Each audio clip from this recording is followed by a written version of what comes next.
Agora, nesta noite, quero que você leia comigo o Salmo 90, o Salmo 90. Quero falar hoje sobre a brevidade da vida. E serei breve, como fiz ontem à noite. O 10º versículo do 900º Salmo. Os dias de nossos anos são 3 anos e 10. Isso é 70. E se pela sua força são 80, isto é, 80, contudo a sua força é trabalho e tristeza, porque logo se corta e nós voamos. Quem conhece o poder da sua ira? Conforme o teu temor, assim é a tua ira. Portanto, ensine-nos a contar os nossos dias, para que possamos aplicar nosso coração à sabedoria. Você conta seus dias, você percebe como cada dia é importante? Pense nisso. Deus disse que se você viver até os 70 anos, poderá viver até os 80. E as Escrituras dizem que se você viver até os 80 anos, é provável que tenha muito trabalho, tristeza, problemas e dificuldades. Ouvi falar de um passageiro de trem que estava distribuindo charutos, porque o trem de onde moro chegou no horário pela primeira vez em muito tempo. Isso foi há vários anos. O condutor disse que não poderia aceitar um charuto. Por quê? Ele disse, porque este é o trem de ontem.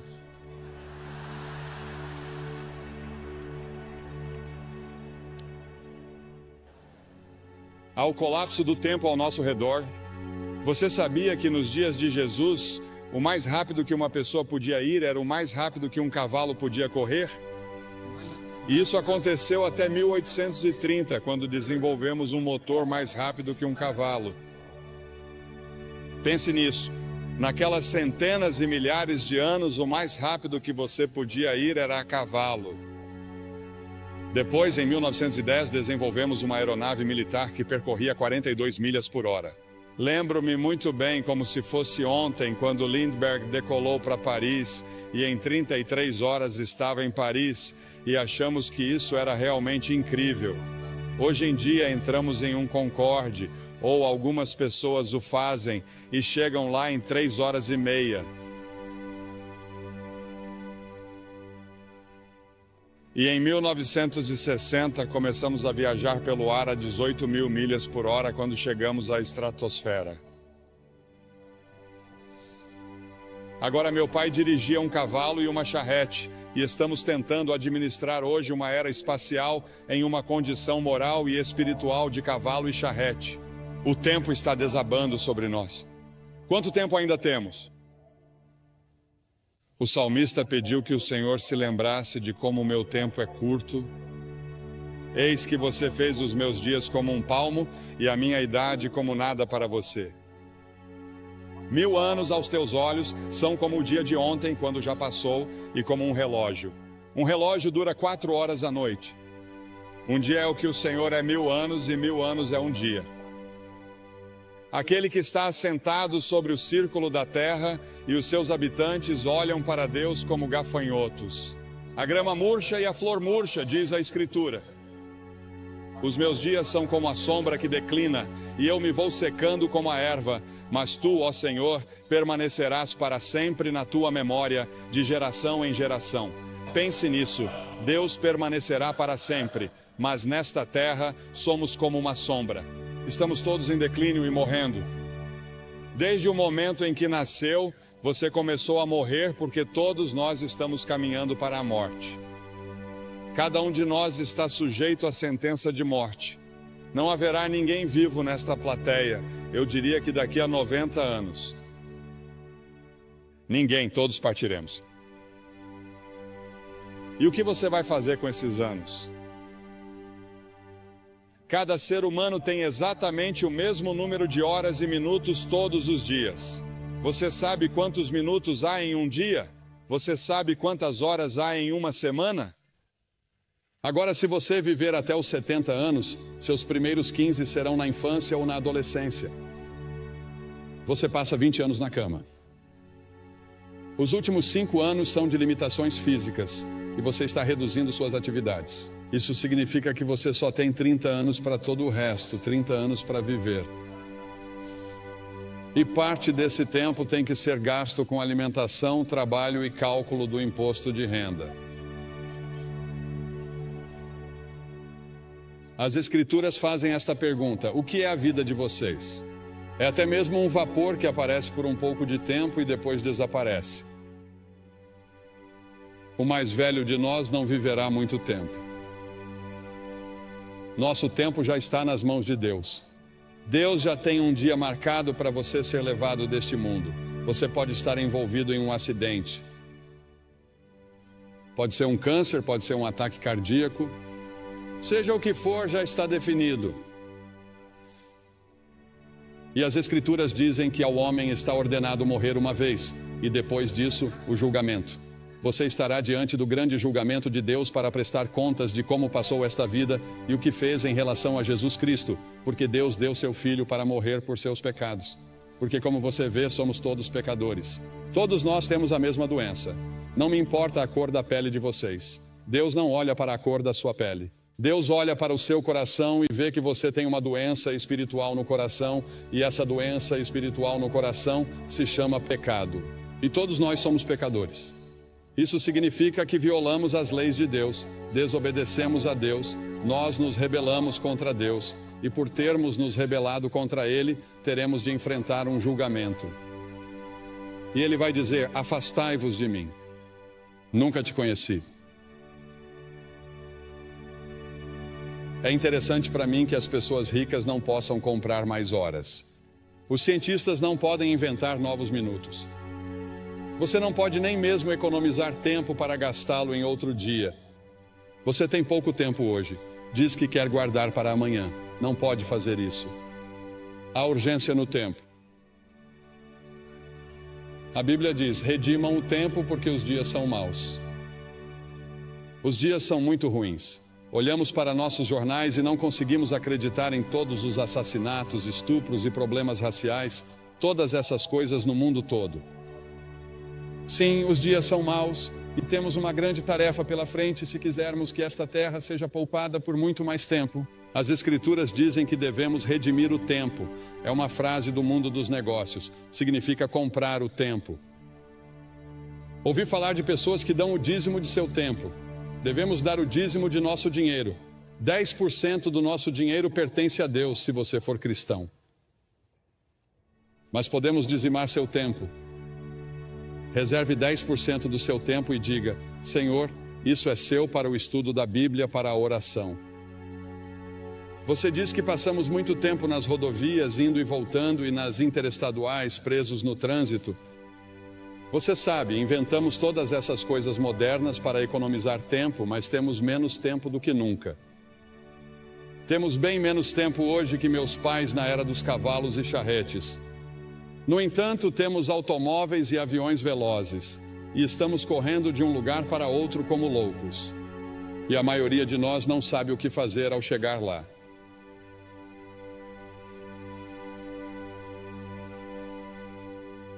Você tem muito tempo, mas para quê? Você tem tempo para servir a Cristo. Você tem tempo para viver conforme sua vontade. Você tem tempo para obedecer a Ele. Você já fez como o salmista disse em 31:15 e se colocou à disposição de Deus quando ele disse: meus tempos estão em suas mãos. Há um filme em exibição nessa área chamado The Commitments. Você já entregou toda a sua vida a Cristo? Isso já aconteceu com você? Ah, você diz sim, eu fui batizado, eu fui confirmado. Vou à igreja de vez em quando. De vez em quando penso em Deus. Mas você realmente se comprometeu com isso? Você está totalmente comprometida com Ele? E você tem certeza de que, se morresse neste momento, iria para o céu? Você tem certeza de que seus pecados estão perdoados? É por isso que Cristo veio e morreu na cruz e derramou seu sangue e Deus o ressuscitou dos mortos. Além disso, há a tirania do tempo. Ele nos controla e ficamos frustrados. Correr de uma coisa para outra porque achamos que não temos tempo suficiente para fazer tudo o que precisa ser feito. Jesus disse: enquanto é dia, importa que eu faça as obras daquele que me enviou. Chega a noite em que ninguém pode trabalhar. A noite virá até você e você não terá a oportunidade de servir a Deus. Sirva-o enquanto você pode. Sirva-o agora. Priorize-o em sua vida. No entanto, no final de sua vida, ele disse: eu terminei o trabalho que você me deu para fazer. Deus tem um plano para a sua vida e você pode concluí-lo com a ajuda de Deus, e Ele lhe dará uma alegria e uma paz que você nunca sonhou que existissem se você colocar sua confiança nele. Ah, sim, quando Jesus deixou a terra, havia pessoas que precisavam ser curadas e vidas que precisavam ser tocadas, mas Jesus disse que havia terminado a obra que lhe havia sido designada. Pelo Pai, Deus designou um trabalho que somente você pode realizar. Você é único. Ninguém pode tomar o lugar de vocês. E Deus precisa de você em seu reino. O tempo pode ser nosso aliado ou nosso algoz. Mesmo assim, o tempo é incrivelmente justo e perdoador. Não importa quanto tempo você tenha desperdiçado no passado, você ainda pode ter o amanhã. Adlai Stevenson disse certa vez que o que conta não são os dias de sua vida, mas a vida em seus dias. Precisa comprá-lo. Qual é o preço que você tem que pagar? O preço é que você não tem tempo para certas coisas. Não devemos ficar à deriva, fazendo todos os prazeres, bebendo e fazendo todas as outras coisas erradas. Deus quer que amemos os outros. A principal coisa que Ele quer que façamos é amar o próximo e amar as pessoas de outras raças. A única coisa que distingue um crente dos outros é o amor que domina a sua vida. Sua vida deve ser cuidadosamente planejada. Depois há o término do tempo. Irmãos, o apóstolo Paulo disse em 1 Coríntios que o tempo é curto. No Apocalipse ele nos diz que o tempo não existirá mais. Jesus e seus discípulos passaram os 94 versículos de Mateus 24 até o final do capítulo 25 falando sobre o fim dos tempos. Ao nos aproximarmos do fim dos tempos, lemos em Apocalipse 12 que o diabo estará freneticamente ativo, porque sabe que seus dias estão contados. Sim, existe um demônio. Existe um Satanás. Ele é uma pessoa real e eles são demônios reais e vão lutar por sua alma esta noite, porque Satanás não quer desistir de você. Ele lutará para manter você no reino dele, pois existem dois reinos. Há o reino do diabo e há o reino de Deus, e você tem o direito de escolher em qual deles quer estar. É claro que não sabemos quando será o momento da vinda de Jesus. Em Marcos 13 é-nos dito que o céu e a terra passarão, mas daquele dia e hora ninguém sabe. Portanto, cuidado, vigie e ore, pois você não sabe qual é o seu tempo. Não sabemos quando Deus virá nos buscar. Em Romanos 13, o apóstolo diz que, conhecendo o tempo, já é hora de despertarmos do sono, pois a nossa salvação está mais próxima agora do que quando cremos. A noite já passou, o dia está próximo, portanto lancemos fora as obras das trevas e vistamos a armadura da luz. A Bíblia usa várias vezes a frase "o tempo está próximo". Jesus nos disse para discernirmos os sinais dos tempos. Um dos sinais é que a iniquidade será abundante. Pegue seus jornais e assista ao noticiário. A iniquidade é abundante em todos os lugares. Não apenas em Nova York, não apenas em Nova Jersey, mas em todo o mundo. Quando a lista for chamada no céu, você estará lá? O nome de vocês está escrito no livro da vida? Porque as Escrituras dizem que se o seu nome não estiver no livro da vida do Cordeiro, você nunca entrará no céu. Seu nome neste momento está no que é chamado na Bíblia de livro. E sob seu nome estão todos os pecados que você já cometeu, todas as coisas erradas que você já pensou, todas as suas intenções erradas. Está tudo lá registrado e você será confrontado no julgamento. Mas quando você vem a Cristo e se apresenta total e completamente a Ele como Salvador e Senhor, Ele apaga tudo o que está nesses livros e escreve seu nome em outro livro, o livro da vida. No livro do Cordeiro, O nome de vocês está escrito lá? Se meu nome não estivesse escrito ali e eu não soubesse, eu não sairia deste prédio esta noite até ter certeza. Porque talvez nunca mais haja outro momento como este na vida de vocês. Esta é a hora de você estar com Deus. E então a brevidade do tempo exige ação imediata. O fato de que o tempo é curto exige que façamos algo a respeito agora, porque as Escrituras dizem em 2 Coríntios 6:2 que agora é o tempo aceito, não amanhã, hoje. O que você deve fazer, faça-o agora. O dinheiro que você deve doar, doe-o agora. Testemunhe agora as pessoas que deve. Toda vez que o relógio marca o tempo, ele parece dizer agora. Hoje, se vocês quiserem ouvir sua voz, não endureçam o coração. Você pode endurecer seu coração. Se você ouvir uma mensagem como essa, isso pode ser muito perigoso, porque você endurecerá seu coração. E na próxima vez que você ouvir o Evangelho, seu coração ficará cada vez mais duro. Venha a Cristo agora. Se houver um sussurro em seu coração de que você precisa vir, você vem. Depois há o aviso do tempo. Um dia será tarde demais para a sua alma. O tempo é muito curto para indecisões e vacilações. Você não deve ficar entre duas opiniões. Os tolos dizem que há tempo de sobra. O diabo diz que você tem tempo de sobra. Todas as manhãs você tem 86.400 segundos para gastar e investir. A cada dia, o nome do banco abre uma nova conta com você. Talvez não haja amanhã. Venha agora. As Escrituras dizem, visto que todas essas coisas hão de acontecer, que tipo de pessoas vocês devem ser?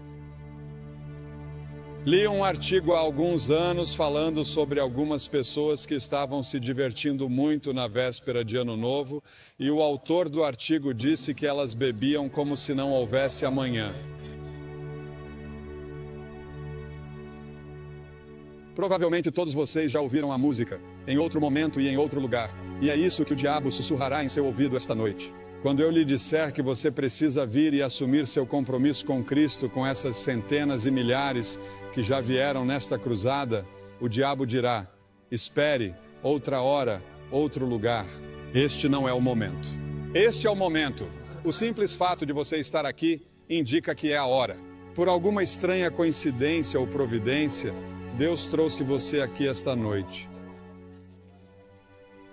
E antes de vir, você achava que estava bem com Deus, mas agora não tem certeza. E você quer ter certeza, você quer ter certeza. Sim, o demônio sempre diz, sim, faça isso. Mas em alguns momentos e em alguns lugares, Deus diz aqui e agora. Em Lucas 19, você vê Jesus chorando pelo povo de Jerusalém. Há um poema que ouvi pela primeira vez anos atrás que diz: há um tempo que não sabemos quando, um lugar que não sabemos onde, que sela o destino do homem para a glória ou para o desespero. Alguém me escreveu uma carta aqui esta semana.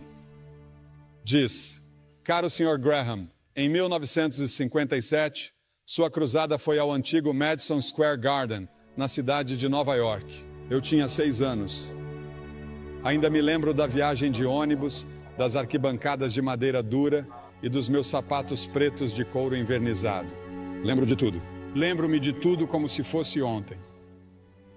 Quando você fez o convite para que eu entregasse minha vida a Cristo, eu estava pronto e me animei a ir. Mas infelizmente naquela época e naquela geração, minha mãe me respondeu e disse: quieto, sente-se.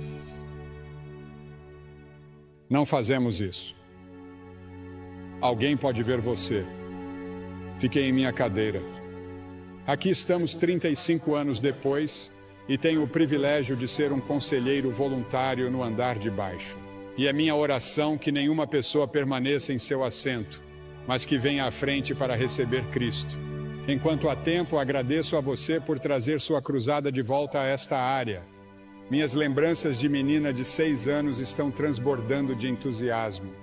Estarei orando por você esta semana. Deus abençoe você. Há um homem dessa região sobre o qual Cliff Barrows me falou ao telefone hoje.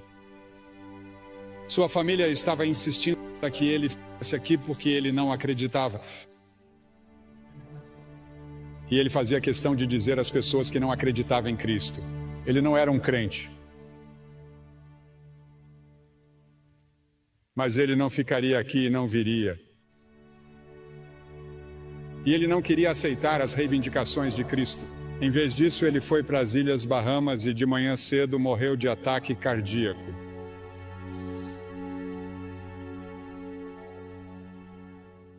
Para ele agora é tarde demais.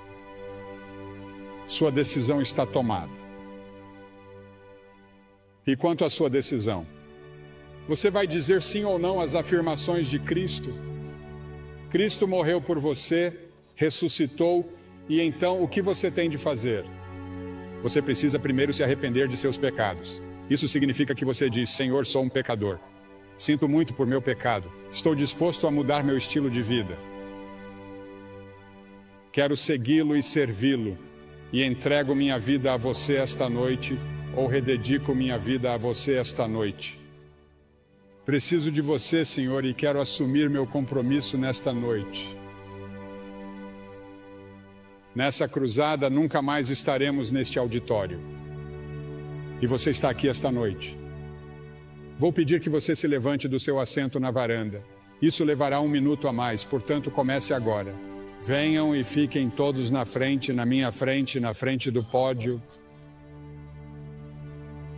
E depois que todos vocês vierem, vou lhes dizer uma palavra, fazer uma oração com vocês e dar-lhes alguma literatura para ajudá-los em sua vida cristã.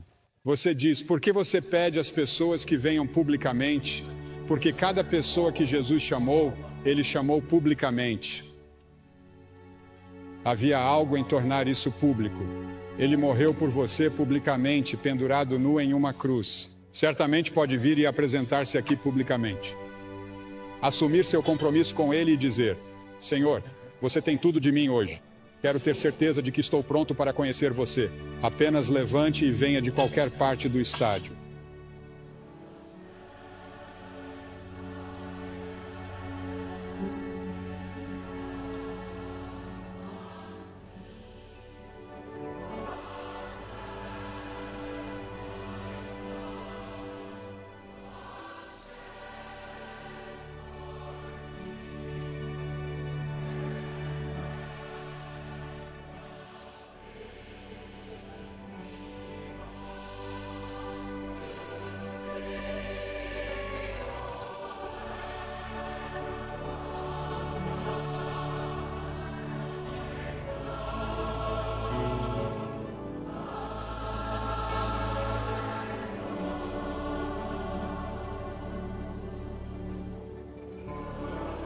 Enquanto muitos outros ainda estão chegando, quero dizer uma palavra a vocês que talvez estejam assistindo pela televisão, porque esses cultos estão sendo gravados em fita para serem exibidos no final deste ano ou no início do ano que vem. E muitas pessoas têm assistido à televisão e você tem pensado em como o tempo está passando rápido. Parece que foi ontem que você era um garotinho ou uma garotinha e o tempo voou. Talvez esteja num quarto de hotel ou num bar. E quero dizer a você que Deus o ama. Ele quer perdoar você. Ele quer fazer de você uma nova pessoa, se você permitir. Você pode assumir esse compromisso onde está agora. Jesus Cristo prometeu que voltaria à terra. E, senhoras e senhores, Jesus Cristo cumprirá essa promessa. Você está pronto? A esperança da vinda de Cristo deve nos fazer caminhar como discípulos do Senhor Jesus Cristo. Devemos ser sal e luz no mundo e devemos trabalhar como se Cristo não viesse por 1000 anos, mas devemos viver como se Ele viesse esta noite.